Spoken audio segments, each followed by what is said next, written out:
Hello and welcome to Open Minds UFO Radio. I am your host, Alejandro Rojas, and I have with me Mr. Martin Super Duper Willis. Oh, I think you called me that before. Oh, yes. And several times, because it's true. You're just out there doing it, you know, keeping busy, doing some amazing stuff. Well, thank you. Yeah. Yes.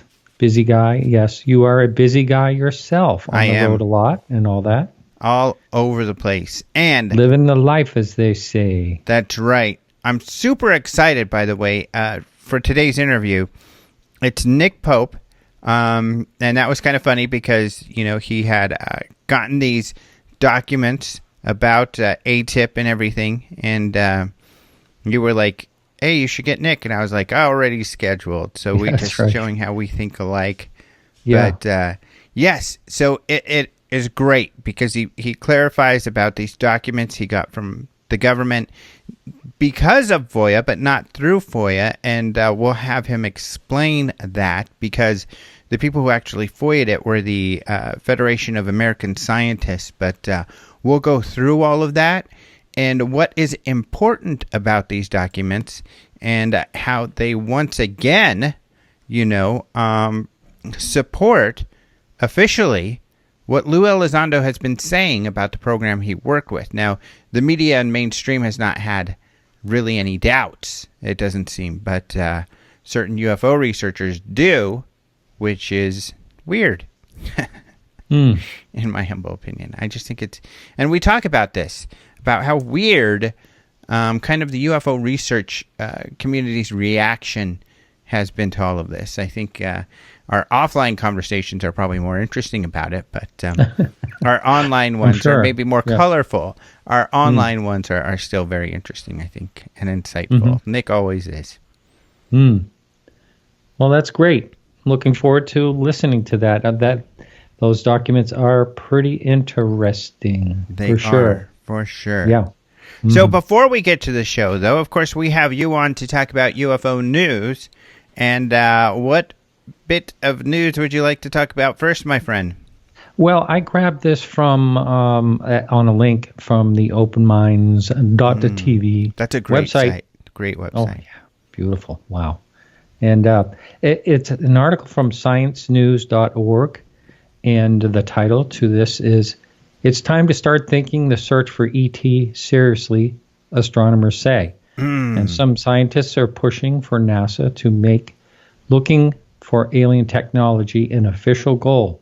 So this astronomer's in particular that is pushing this, his name is Jason Wright. He's been around not that long, only since 2014, and he's determined to make something happen with this. He set up a little mini meeting at the American Astronomical Society in January. He had a little tiny room, and he got some people together and out to plot a course into putting the scientific field known as SETI on NASA's agenda.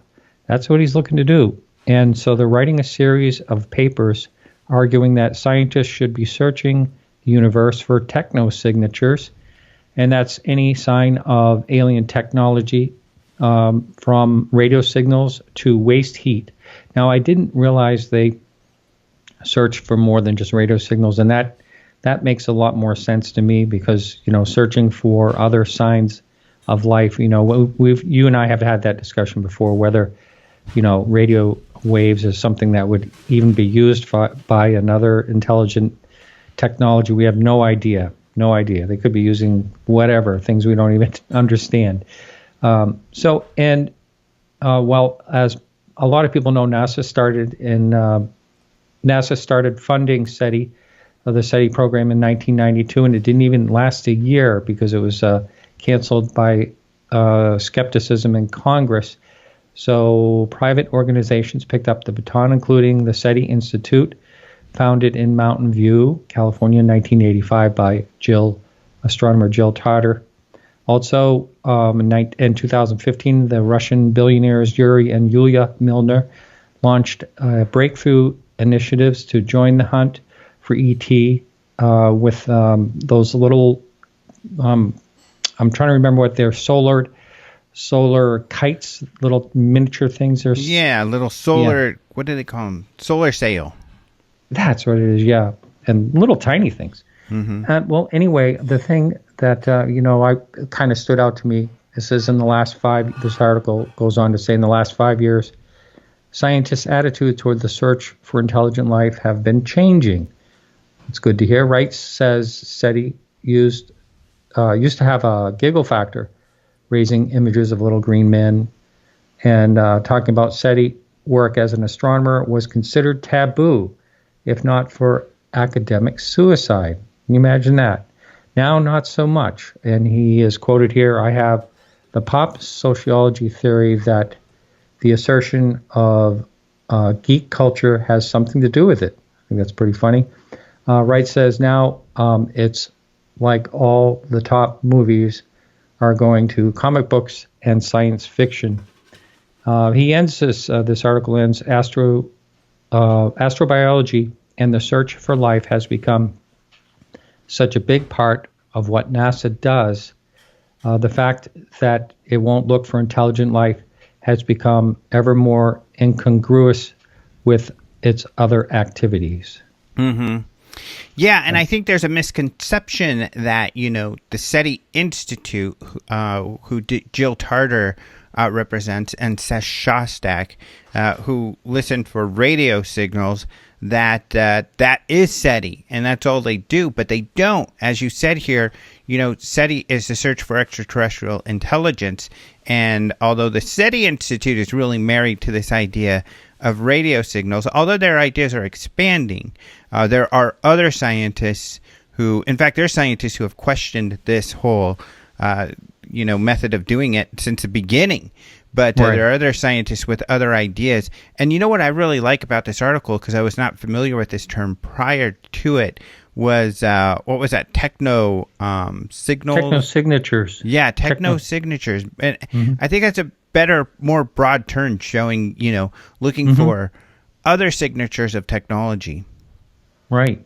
And we have the James Webb, is that what it is, that satellite going up? That may, we may have some major breakthroughs once that baby gets up there and running. Mm-hmm. Yeah, the whole search for, or the looking for heat, and that's something I think Mark D'Antonio has talked about before, who is a photo and video analyst for MUFON and also an astronomer. He's talked about, all these other signatures that give you an indication that there could be an advanced civilization. And one interesting aspect of that is, some people like, even the famous scientist, Stephen Hawking, talked about, we should try to be silent. We don't want any, ETs to find us. They might hurt us. But Mark makes a great point in that it's way too late for that. I mean, and besides, they most likely already have. Possibly already have. But we are sending out all types of signs, and just think of it this way: we're going to probably be able to figure it out by looking out there. Well, why can't they look here and see? What all the gases we're putting up there? But I mean, good one. Yeah, good one. There's the heat signatures. I mean, we make the planet hotter, not just talking about global warming, which man is inducing, but also, just the heat generated by our houses or by the electricity that we create, all of these other things. So these create a heat signature. The gases, like you mentioned, of course, were lit up like a Christmas tree. With the light, we're sending out various signals. So there's a number of ways that we're just broadcasting, hey, look at us, we're here. So we it's can't cool. hide. Yeah. So it's great, that there are these scientists, because there's this guy first, and then there was that Columbo scientist who spoke at SETI who said, hey, we need to take this seriously, and any potential that shows that we may be dealing with an extraterrestrial civilization visiting us, we need to take seriously and look into, and not just laugh it off. And his argument, or his paper, was taken very well by the SETI group. It seems like even Seth Shostak said there was a lot of reason to it, which was interesting for him to say, although he certainly didn't appreciate the media completely getting the story wrong pretty much when they reported on him. Yeah, I think it was the article titles that went out there. The headlines of the article were kind of misleading in a couple of them, and that got them riled up, I think.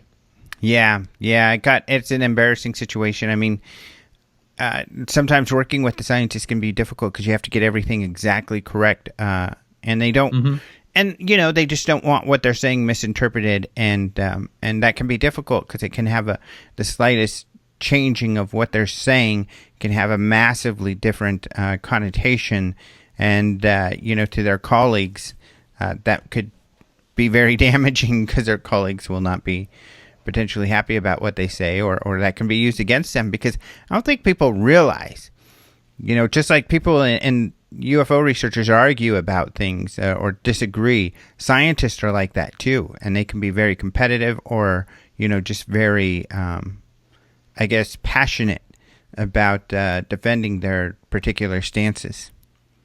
I am sure. I was reading also this Astro 2020. It's a decadal survey on astronomy and astrophysics.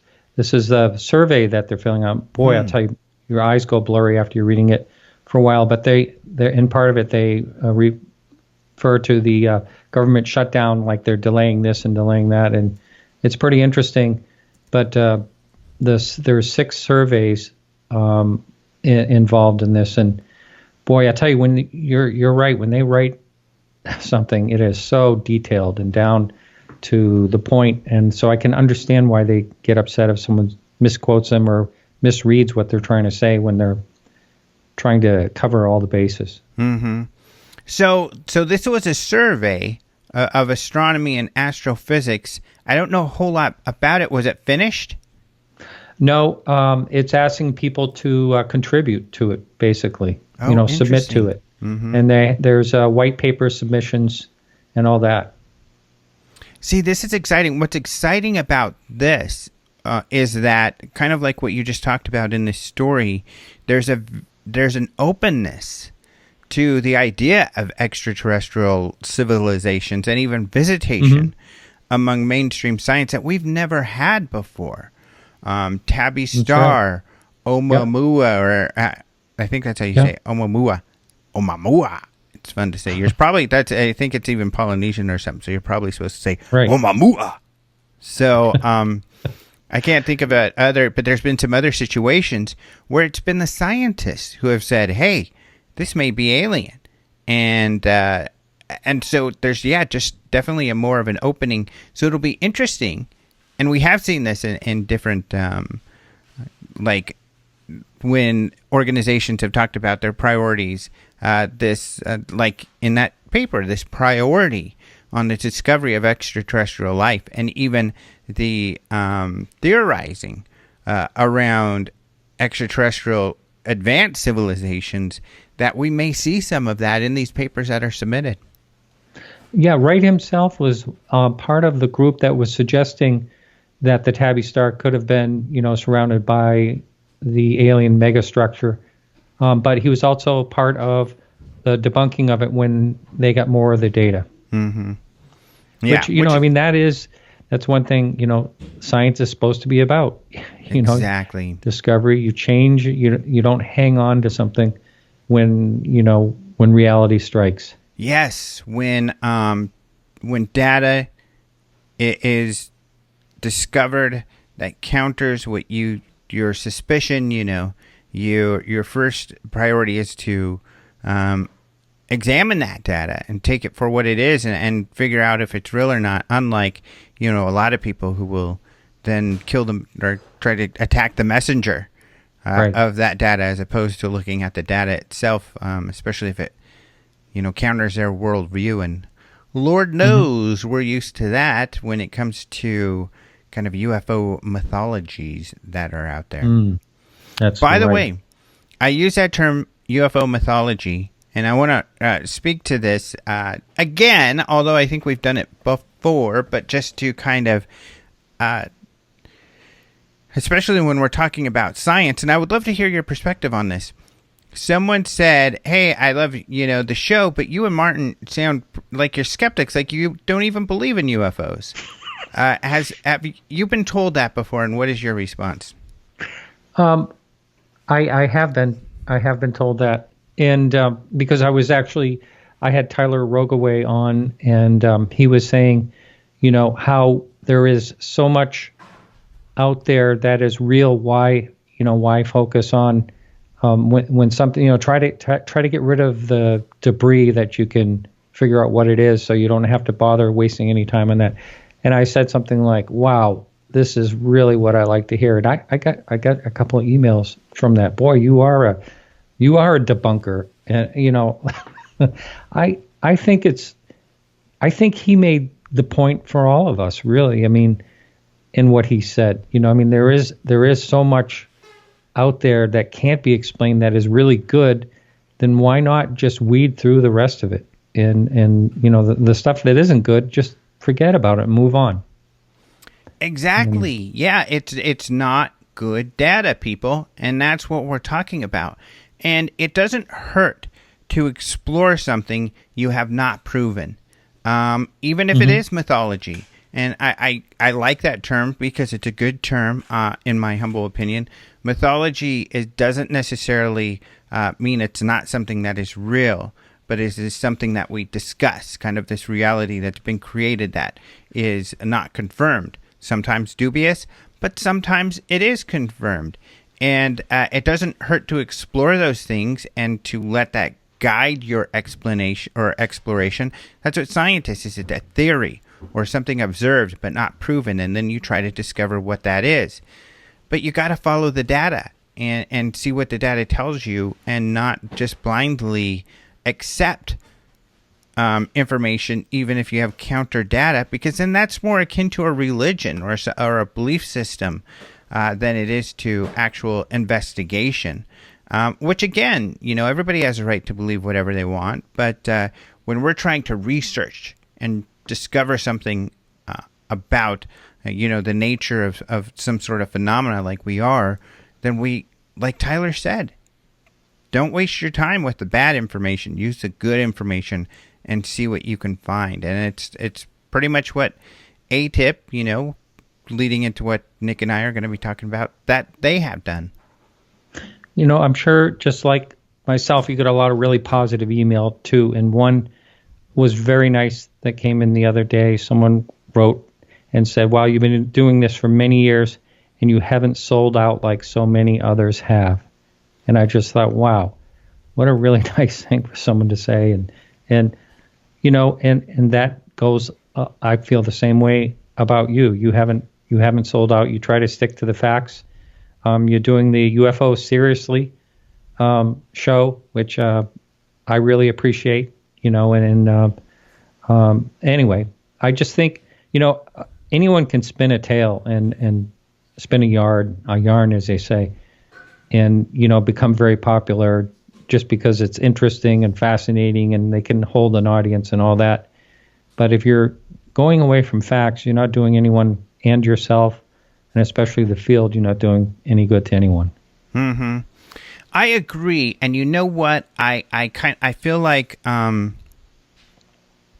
it's funny when you said that, when you said, I feel like you do that too, because I was going to give you some kudos for the same reason that person did, that you haven't, gone off and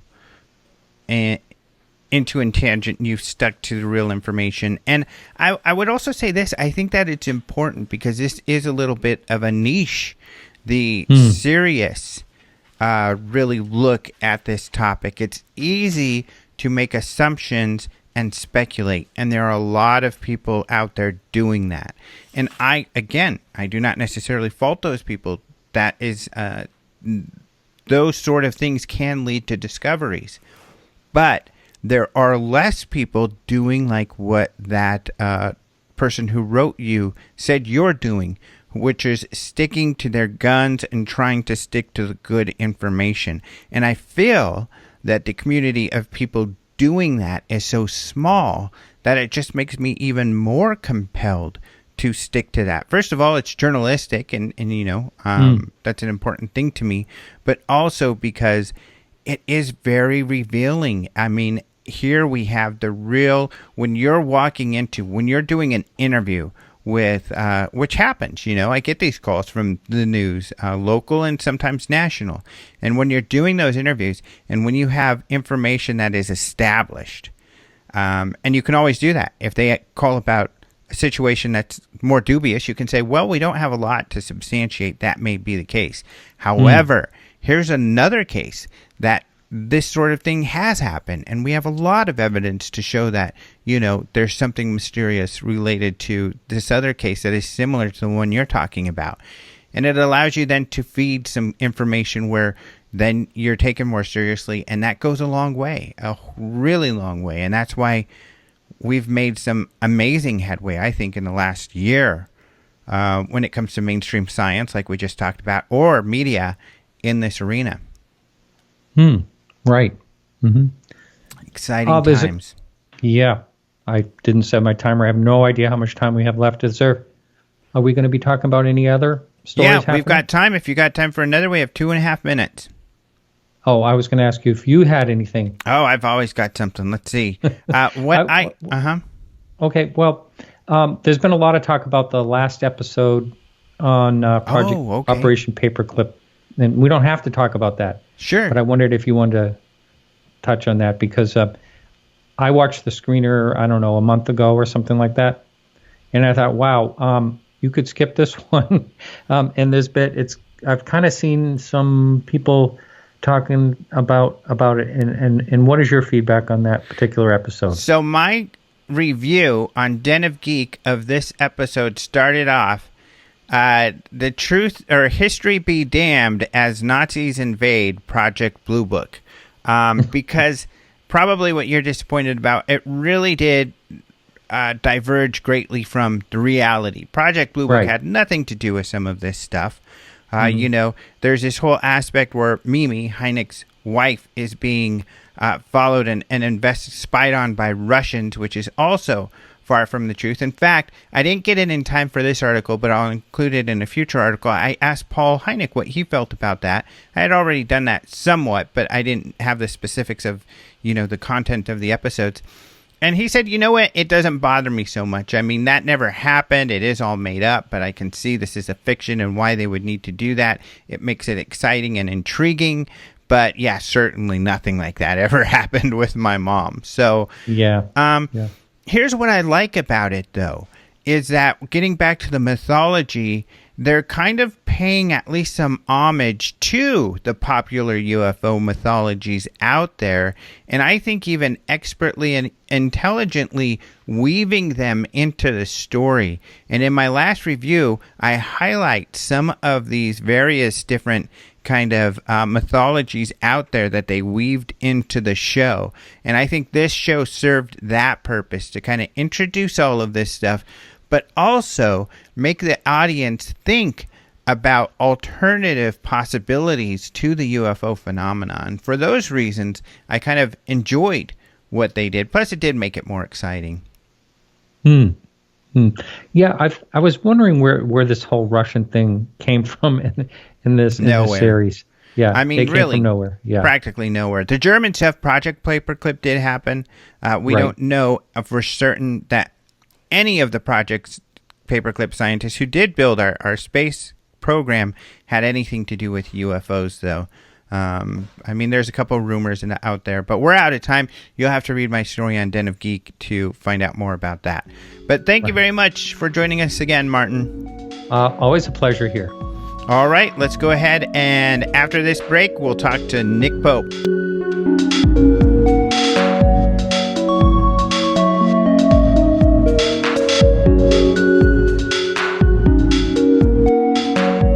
I am extremely happy to welcome back Nick Pope to the show. Hello, Nick.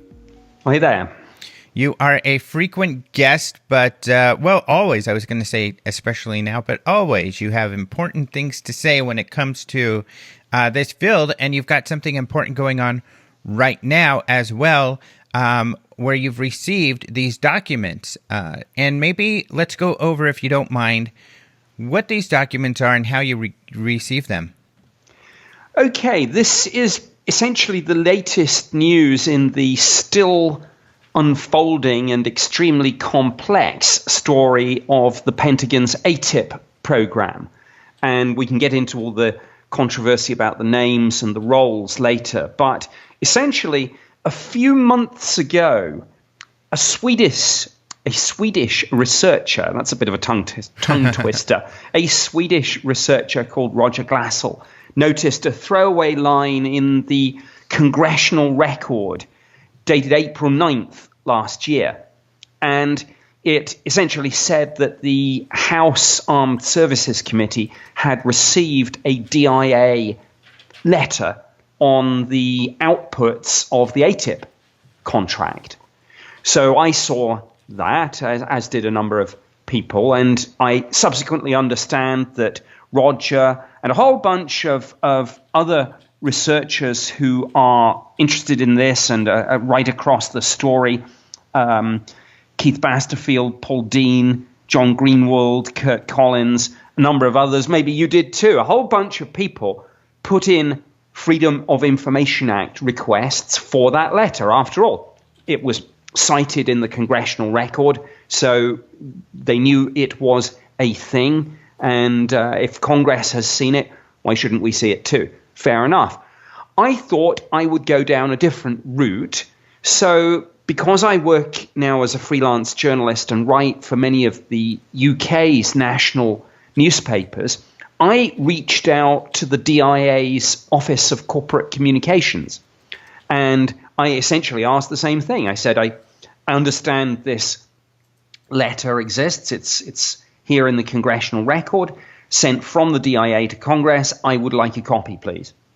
And we went back and forth on this, I have to say, for some months. And every few weeks I would check in and say, is there any news on this? And clearly there was a huge internal debate going on about the releasability.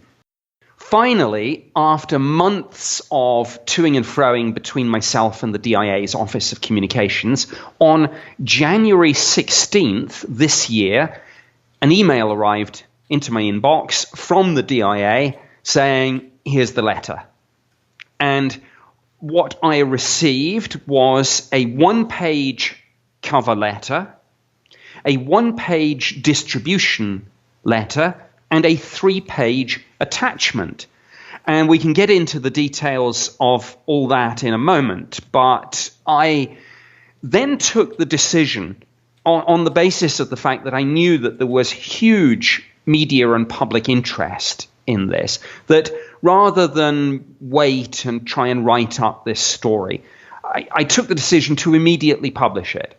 So I tweeted, I converted the PDF into a JPEG, and I put it out on Facebook and Twitter almost immediately that I received it, so that everyone could see the letter, could have the raw data. And I made, over the course of the next few hours, a couple of follow-up tweets, and of course that attracted the attention of various media outlets that follow my Twitter, and I subsequently was contacted by fellow journalists. I collaborated with some articles, and interestingly, as ever with this, it seems that the British newspapers were leading the charge. The Metro ran a piece on this. The Sun ran something. And then Fox News picked it up, and I went on Tucker Carlson Tonight to discuss this. But it's an extraordinary revelation, and it really is, I think, a very important piece of the puzzle when it comes to the ongoing debate about AATIP. Mm-hmm. Yeah, there's a lot. We'll definitely dissect this article. Another, I guess, as far as the revelation of these documents, the second source, which was good because one, let's have you speak to this because this is kind of funny. And I was actually, I shouldn't have been surprised, but I was surprised to hear, I think you tweeted about this, some people were accusing you of having faked these documents. Well, yes, this was, there were two parallel conspiracy theories. The first was that I had somehow just faked this document. Actually, that would have been a criminal offense, actually. I think faking or tampering with federal documents is pretty serious crime. So I certainly would not go down that route. That was one of the theories, that I'd somehow faked the document. The second theory, and that's easily dealt with because I mentioned earlier that people like Roger Glassell and Keith Basterfield and others had applied for this under the Freedom of Information Act. So had Stephen Aftergood from the Federation of American Scientists. And the day after I published it, he actually published it and put it out there. So unless Stephen and I and Roger Glassell and a whole bunch of other researchers had somehow gotten together and decided to pull some immense prank on everyone, then that's a complete non-starter. Now we are in a situation where numerous journalists and researchers have acquired exactly the same thing from the Defense Intelligence Agency. The only difference was that I got it from their Office of Corporate Communications.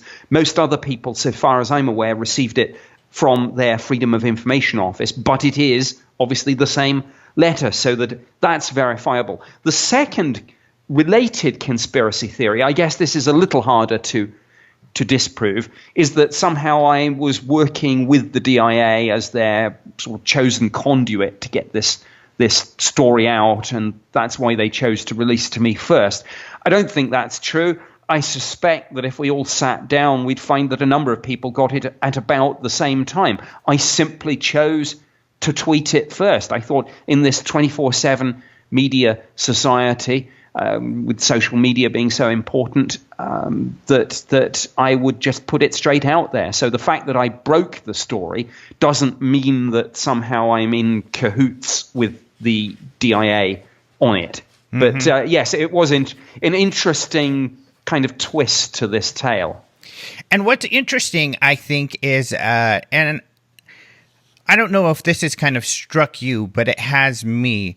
And we'll get into the details of the documents, but just to kind of examine the UFO quote unquote research community, is that they are so conspiratorial. So no matter what comes out, there are these, like, there's this complete conspiracy that AATIP and Lou are kind of making things up, and this is a lie, and they're tricking us, which is one of the problems for them that this document presents, because it is kind of as if we didn't have enough. It's corroborating what Lou and Harry Reid and others have said.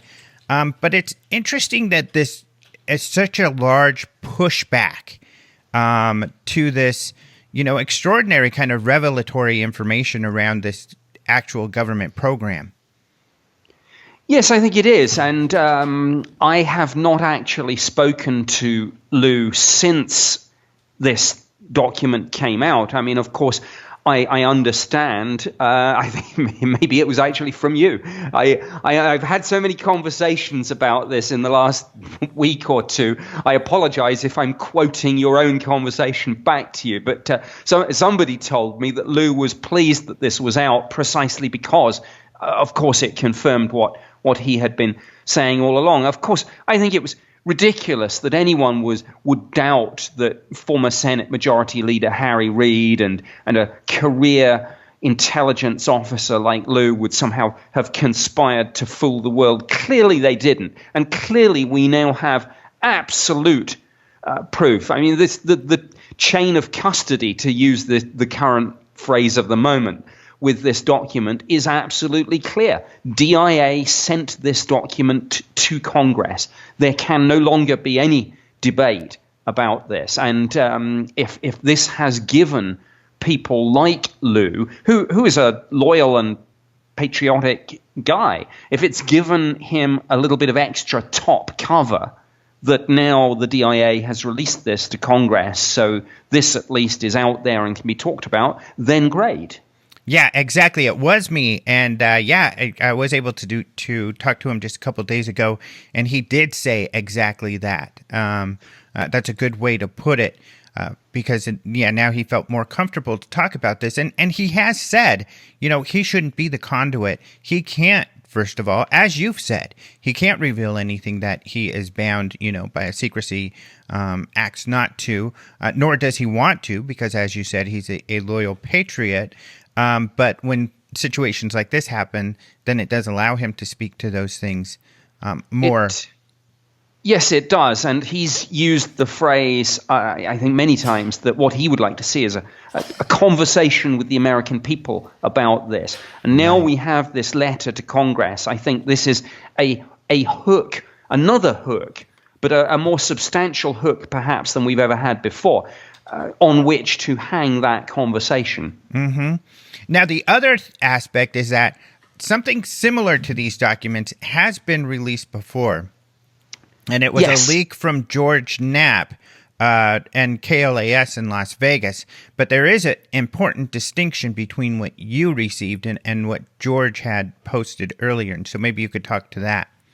Sure thing. Well, George Knapp has obviously done a lot of excellent investigative journalism on this story. Also, he is somebody who is closely connected with a number of the key players in this whole situation. Some time ago, as you say, George acquired and put out a list of what appeared to be DIRDs, Defense Intelligence Reference Documents, related to the AATIP program. And it was partially redacted, and of course it was slightly sanitized. And in terms of its provenance, this speaks to what you were saying about, well, people have been skeptical about this, people have been doubting this. I'm not going to get into, and I don't know, and I wouldn't want to know how George acquired those documents. But if anyone was doubting George and the list that he'd acquired, what I acquired a week or so ago from the DIA completely vindicated George Knapp, because essentially it's the same list. It's slightly different. One of the items that was redacted in the original is now unredacted. A little bit of the formatting and things is different, but you can do a comparative analysis between what I've acquired and what George Knapp acquired some time ago. And it's clearly the same thing. So this, I think, vindicates what George Knapp and KLAS put out some time ago. Mm-hmm. But now we have it officially from the DIA. This is not a leak. This is released officially under the Freedom of Information Act on a press officer to journalist basis in my case, and it's now out there and it's completely legitimate, and we can begin to have a conversation about this and try and unpick what it all means. Mm-hmm. And that is something that you've been paying attention to, and is, I think, an important note that we have received very, very, very little officially regarding AATIP. Sure, we've heard from Lou. We've heard from witnesses to the Nimitz encounter. That was in that New York Times article that revealed all of this. We've heard from Harry Reid. So this is anecdotal information. We've gotten leaks from George Knapp, and some information shared by To the Stars. but very little officially, which it makes this document one of the very few official pieces of information, other than these little kind of breadcrumbs that you've also been able to find and others in other documents.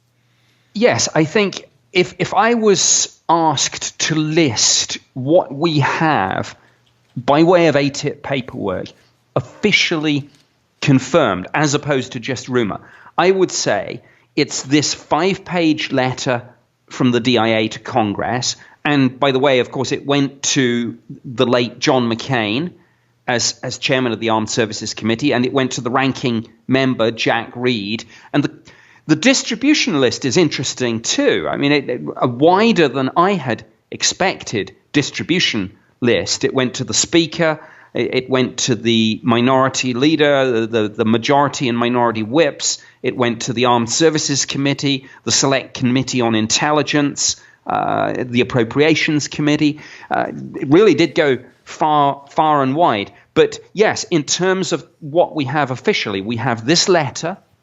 We have Harry Reid's June 24th, 2009 letter to a Deputy Defense Secretary.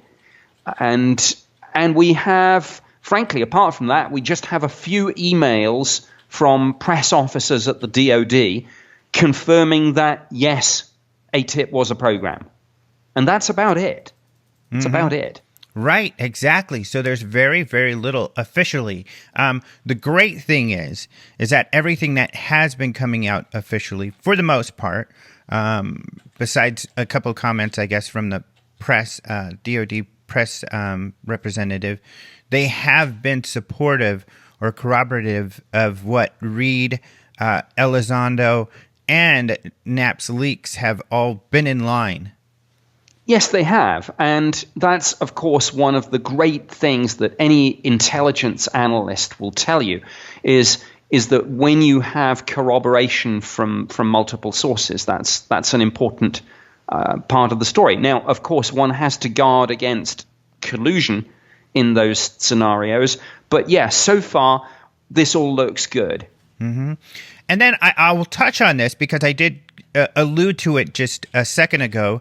One, I guess, disparity is, and John Greenwald certainly makes a big point of this. I think he was one of the main people to kind of get to this, is that, you know, the at least regarding the videos that were released by the New York Times and To the Stars, Lou has said that, you know, the DOD released these videos. That's what the New York Times actually has said. That's what Leslie Kane said. She received those from a third party, not from Elizondo or To the Stars. And so... however, the press representative, this major, I can't remember her name, has told people and has told Greenwald that they did not release those videos. I personally have seen a document that has not been made public yet that does show that the DOD released the video. So that's still one area of contention where hopefully we'll receive some official word on that. But what is your thoughts on that situation?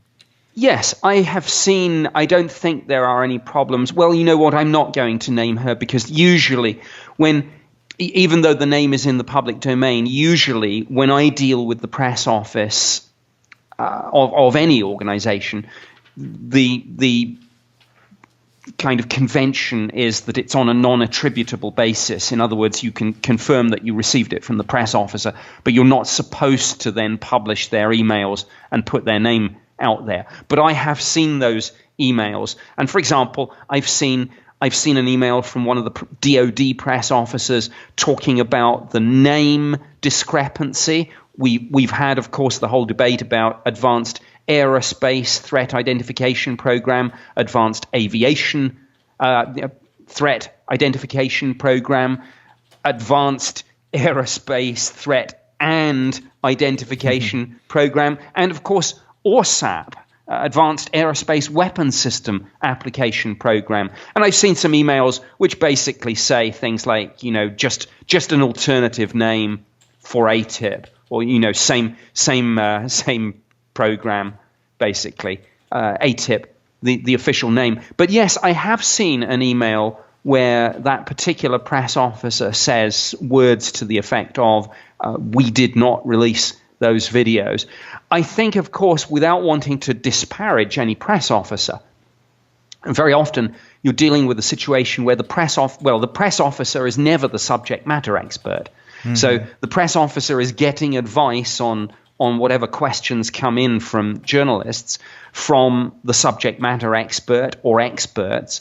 And if any of this relates to intelligence programs, then you don't even necessarily in the press office get the full story, particularly if my own theory about this was that these videos were kind of put out there as almost like a teaser, almost like, hey, we've looked at this and we don't have any ideas. Let's put them out onto specialist aviation forums and kind of see if we can't leverage and weaponize the knowledge and experience of the aviation community out there.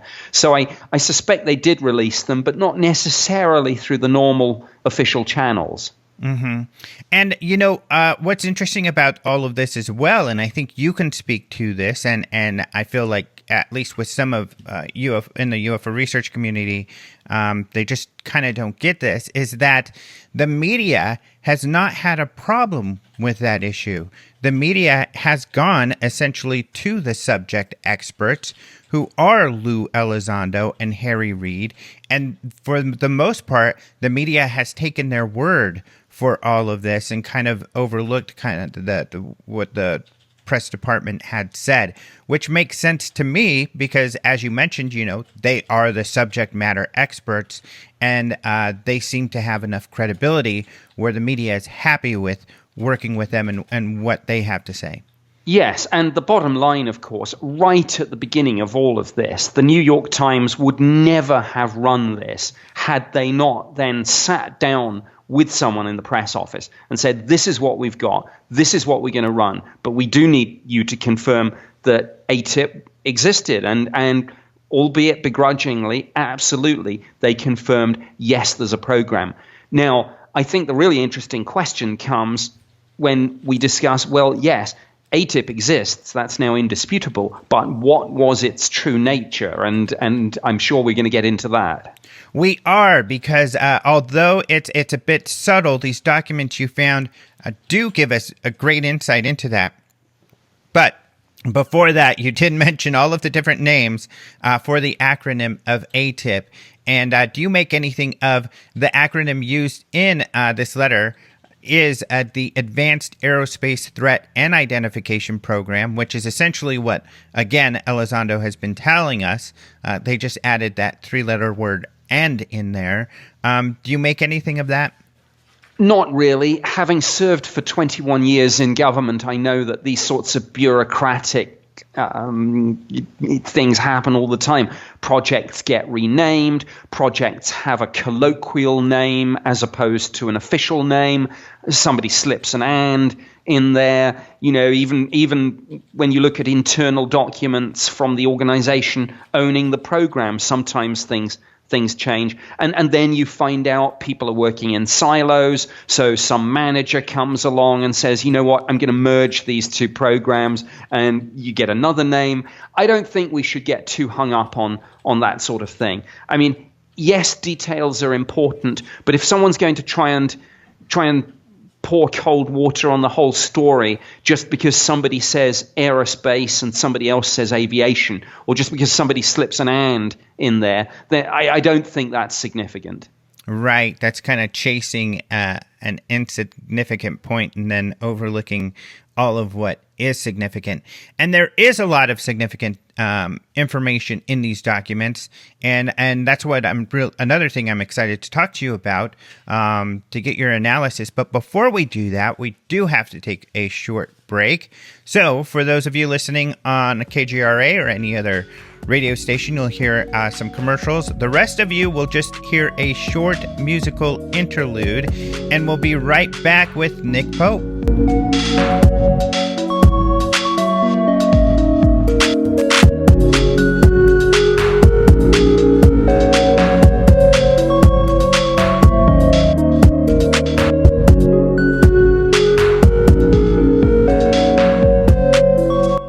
Welcome back to Open Minds UFO Radio. I'm here with Nick Pope, and we are talking about these documents that he got from the Defense Intelligence Agency, which essentially go over what the products or DIRDs that were used by the AATIP program. So when you look at this list, what does it tell you? Well, I want to back up a moment and look at the cover letter before I look at the attachment, because this, to me, is the most interesting part of the story. And this is the part that I think, with my government background, it leapt out at me straight away. And there is a total disconnect between what's said to Congress in the cover letter and what the list of attachments actually says. And here's the thing. If you look at the cover letter, they have this line and they say, the purpose of AATIP was to investigate foreign advanced aerospace weapon threats from the present out to the next 40 years. So in other words, here's what happened, I think. Congressional staffers were just as intrigued as everyone else to read the New York Times story about AATIP when it first broke just over a year ago. And many of those congressional staffers, and particularly on the Senate and House Armed Services Committee, they, of course, as you would expect a good staffer to do, culture of no surprises. No staffer wants their boss asked about something and they don't have the answer.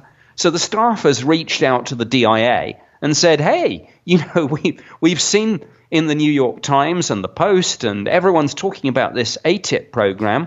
What the heck are you guys doing? We need some briefing on this in case somebody like John McCain or Jack Reed gets asked.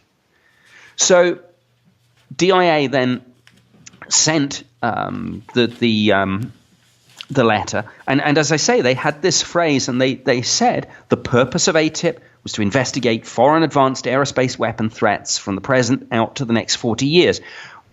If you're receiving that letter, what will you think?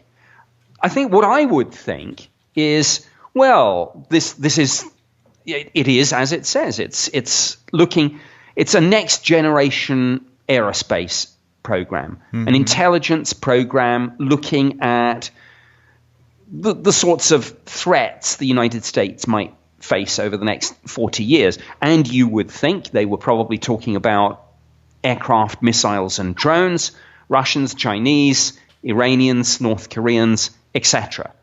So that's what the cover letter says.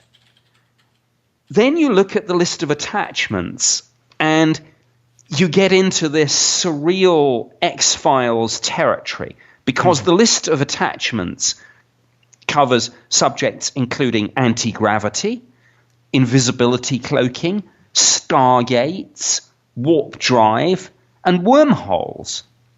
And if I was sitting in Congress, I would say, well, wait a minute, there is a total disconnect. You're telling us, or you're implying to us, that this is an aerospace program, but an awful lot of this doesn't sound particularly like aerospace. This sounds like space travel.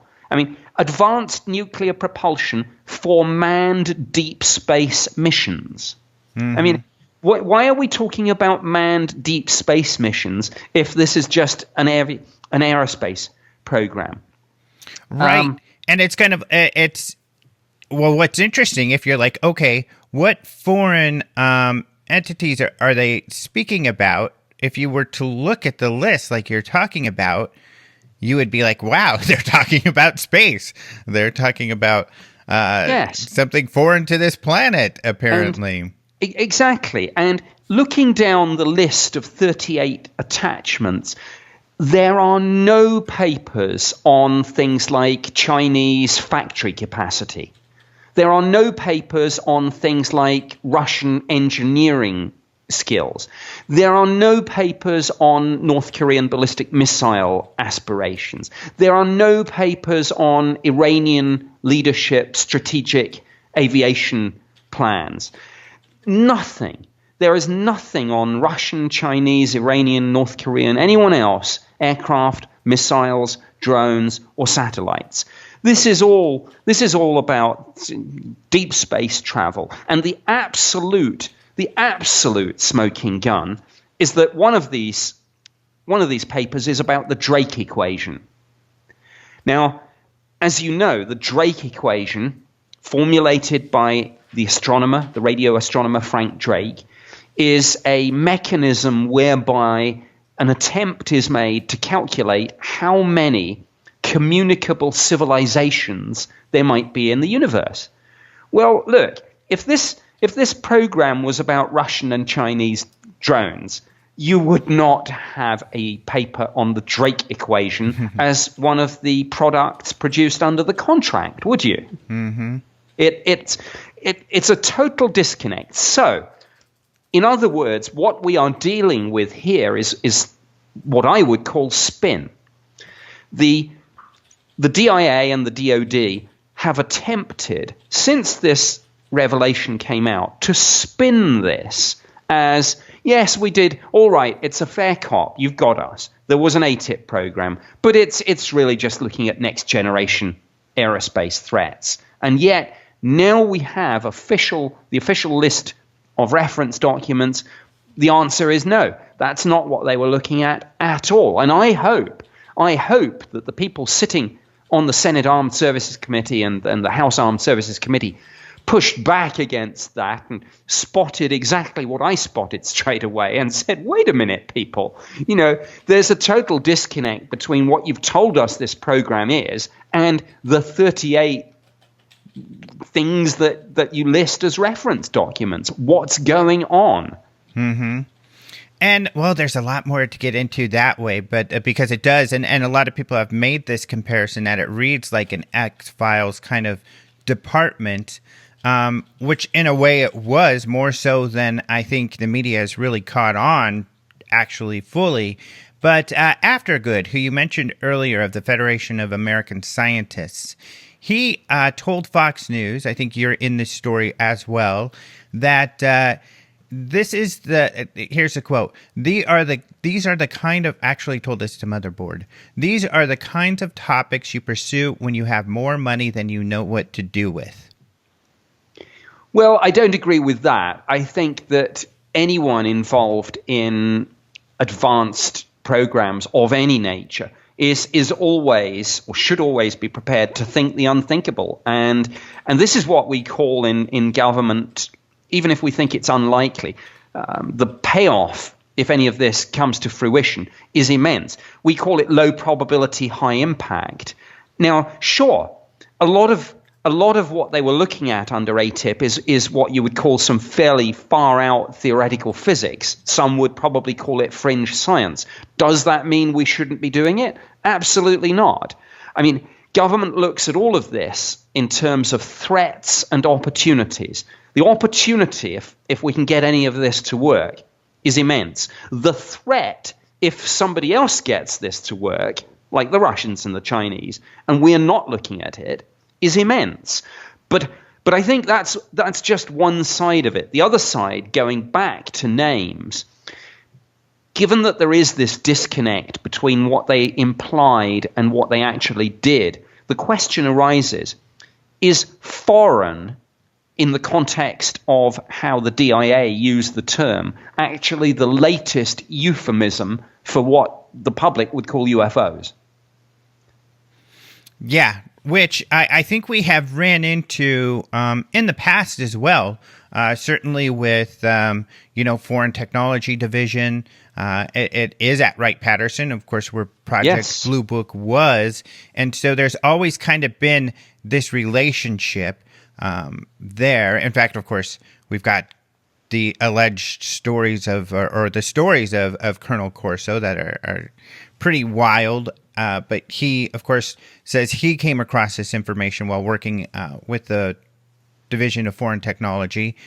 So there is something to be said that it would make sense that this would be the kind of department tasked with looking at an unknown, technology.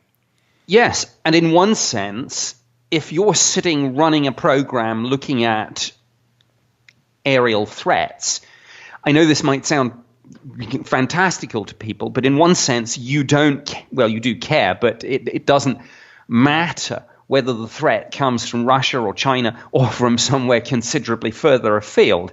If there's something in your airspace, you want to know what it is. And clearly, they were studying a number of unknowns. And indeed, the only time that the DoD didn't try to spin this was in a couple of emails to researchers, where, as well as using this term, and there are variations on it, like FAR-term, foreign advanced aerospace threats, they did throw in, for good measure, including anomalous events such as sightings of aerodynamic vehicles engaged in extreme maneuvers with unique phenomenology reported by U.S. Navy pilots or other credible sources. So you can, if you look hard, find a couple of places where they've gone further than saying that this is just about Russians and Chinese. But you have to look carefully.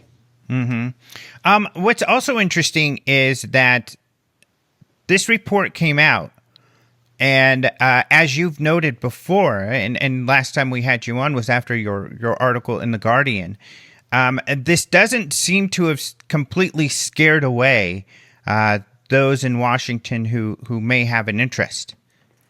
No. The Senate Armed Services Committee is, I believe, still looking at this. They've taken evidence from some of the U.S. Navy personnel involved in the Nimitz incident, for example.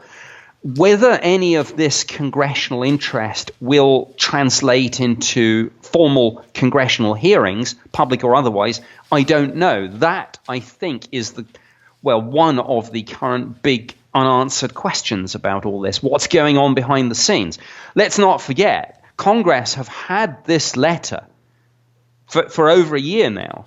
I think a couple of people have misread the date. It's not January 9th, 2019. It was January 9th last year. It's just it's taken that long to get the darn thing out into the public domain. So clearly, the Armed Services Committee has had this, and others in Congress have had this for a while. What's going on behind the scenes? That's an interesting question.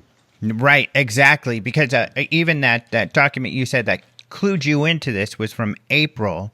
So this thing is kind of persisting and making the rounds, which, again, going back to what Lou has said. I mean, I think that's really important in that here again, we have information officially that is corroborating everything that Lou is telling us. And I feel, in speaking with him, that he has been honest, careful in choosing his words to make sure he is accurate, and letting people know when he is speculating. And so that gives, him more credibility.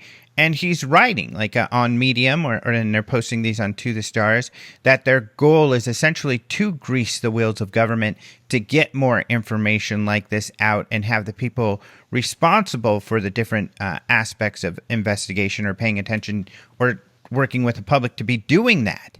And what's interesting is that we are seeing this kind of behind the scenes thing happening.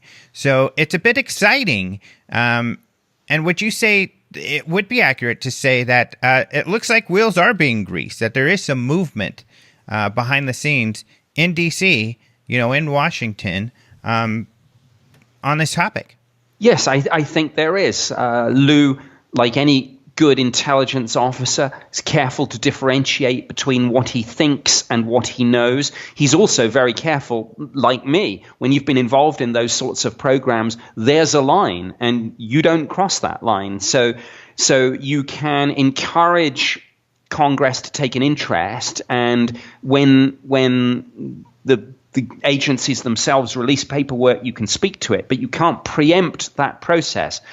So it is. I know. I get that people are frustrated with this and they want things to move quicker. But my goodness, if people kind of realize something about government, they should realize sometimes how slowly it moves. Mm-hmm. But small moves, and those small moves, I think, are going on behind the scenes, and I know that Lou and others are going to continue to be involved in that process. But all of this absolutely vindicates what he said. It vindicates what Harry Reid has said, and clearly this story has only now been out there about the letter to Congress for a week or so. It's still early days. There are a lot of journalists and researchers still digesting this, and a lot more questions have to be asked. A lot more FOI requests are going in. I know that. So interesting times. Now, you are in sort of a similar position to Lou, and we've talked about that quite a bit. That's why we had you come and speak when, to analyze his interview with us at the International UFO Congress last year. But it seems that you can kind of identify, and I wonder if this is accurate, that you've kind of taken a different approach in that you have chosen to more, since you're a media savvy person, kind of grease the wheels in the public arena more so, go public to talk about the credibility of different cases and of the mystery, as opposed to working behind the scenes to kind of grease the very slow wheels of bureaucracy. I've done a bit of both. I certainly have, particularly in the early days, did a lot of kind of behind the scenes work that can probably never be publicized, and that has played out in things like the declassification and release of the MOD's UFO files and a number of other things. I have an advantage over Lou on this, and that is the fact that the British government has now declassified and released most of its files, not all, but most. And because I've got 60,000 pages worth of documents that my former bosses put out there, many of which I wrote, I have a little bit more leeway, I guess, to speak publicly about this. Lou has really only got like a handful of documents that are out there and has to be more careful. So I think if and when the DoD and the DIA release more AATIP paperwork, I think and I fully hope that we will see and hear more of Lou as he is more able to speak out about this. But I think it goes back to this point. He's careful, he's loyal, he's patriotic. He's not going to speak about documents that aren't out there yet. So that's why I think there's a difference between him and I at the moment. Right. And that makes a lot of sense. And it goes back to kind of the other thing we talked about, where we don't have much in the way of official information about the program. And even he's careful to speak about leaked documents, because leaked, of course, is not something that's officially released, because really we have nothing regarding any of their UFO work except for a leaked document that's sort of an analysis of the Nimitz situation. But of course, Lou is careful to speak to that because it is a leaked document, although, Fravor and others have confirmed that it is accurate. But we still have no idea about any of the other cases that they've looked into. And Lou says there's some extraordinary stuff. He's even said there's some better stuff than Nimitz. So there's still a lot more to be discovered, hopefully. Absolutely. And there are still in the system, let's not forget, I think over 3,000 Freedom of Information Act requests relating to AATIP. And those aren't going to go away. I mean, we were able to get this letter to Congress simply because it was very high profile, and I think they had to fast track that because it was in the congressional record.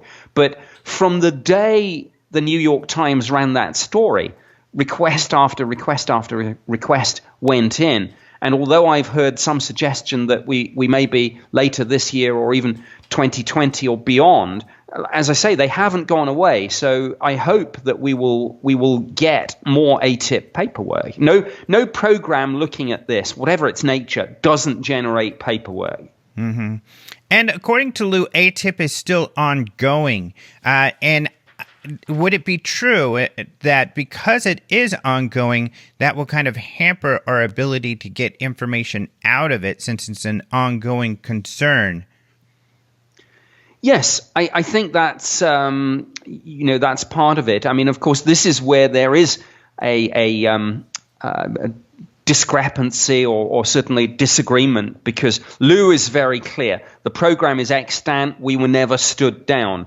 When you look at some of the DoD statements, they try to say, or they imply at the very least, that the plug was pulled on this. But that may simply mean the funding plug. There are always, when you investigate UFOs, most of what you do doesn't need additional funds, because all the things you need, like the military radar system, like the imagery analysis resources and capabilities, they are already there. They are already funded.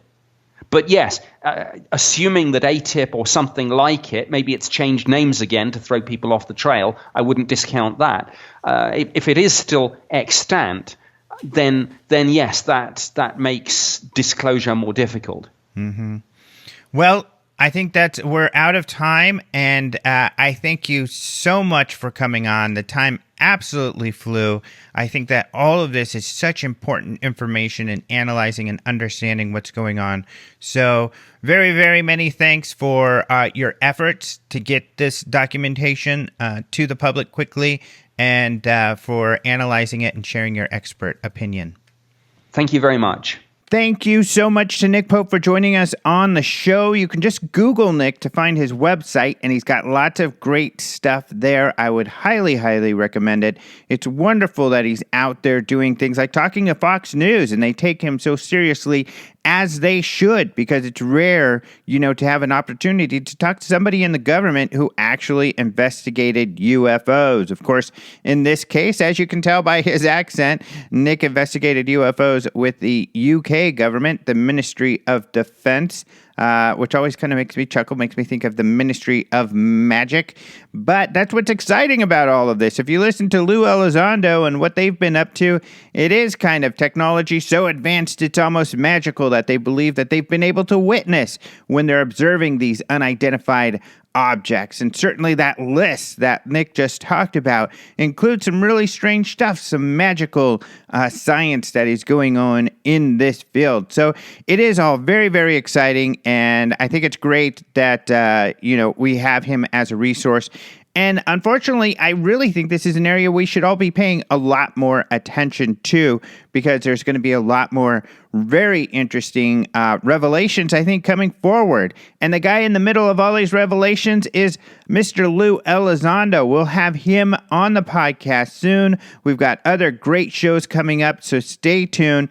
Be sure to follow me on social media and our Open Minds social media, because I'm sharing updates on everything on a regular basis. I also have a blog, alejandrotrojas.com, that I've started, where I'm going to be posting everything that I write about, from space to UFOs, so you can find it all in one place. Another great outlet for UFOs is the International UFO Congress, so ufocongress.com.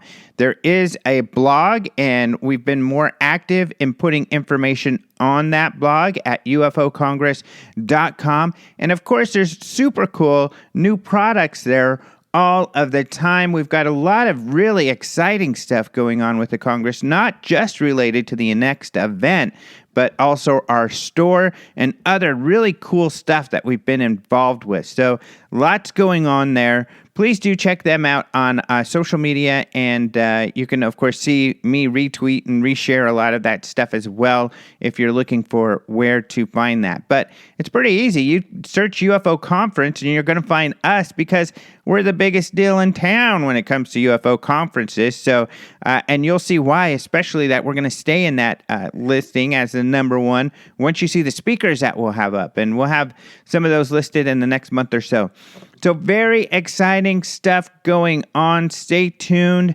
Thank you so much to Martin for joining us with the news at the beginning of the show. I also want to thank the people up at Big Bear Alien Snowfest. UFO Congress was out there. It was a lot of fun. You'll also be able to see us at the Conscious Life Expo in just a couple weeks. We'll have a booth out there with lots of our cool stuff. And any of you listeners who want to come out, or maybe who are regulars, because they get so many people to that thing, come and say hi. I'll be there working at the table with Karen, So come say hi to us and check out what we got.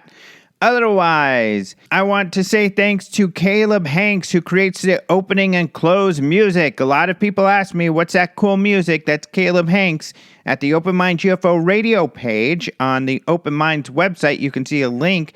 Otherwise, you can just Google Caleb Hanks and you'll find him on Patreon, where he's sharing a lot of his cool music on a regular basis. So check that out. Also, thank you to Systematics for the bumper music. And of course, as usual, thank you, the listeners, for being here every week. It's a pleasure to be able to talk to you and share this great information. Until next time, adios, muchachos.